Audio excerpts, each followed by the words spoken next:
Hi everyone. Today we begin with Yagmur Yuksel at a moment where her career is being shaped less by what she has already done and more by what she has not yet confirmed. After the conclusion of Kensisekleri, expectations around her next move became unusually intense, largely because Dylan was not just a role, but an emotional anchor for a massive audience. Reports about her involvement in projects like Kartma suggested a deliberate attempt to move into more concept-heavy storytelling, yet the lack of continuous, confirmed releases created a gap that fans quickly filled with speculation, theories, and even anxiety about her visibility in the industry.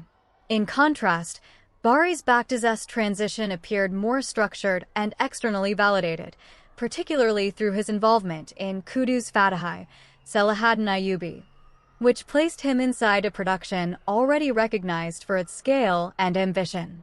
The significance of this move lies in the shift from intimacy to spectacle, where the camera no longer isolates emotional exchanges, but instead situates the actor within larger narrative compositions.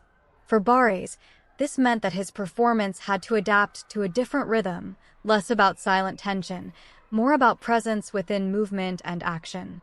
Going back to Yagmur, one of the most interesting aspects of her current position is how strongly her fan base continues to mobilize around her, even in the absence of constant new content. Social media trends, fan voting campaigns, and discussion threads have kept her name active, which is both an advantage and a risk. It maintains visibility, but it also creates a constant expectation that every next project must justify the level of attention she receives, which can be difficult for any young actress transitioning out of a defining role.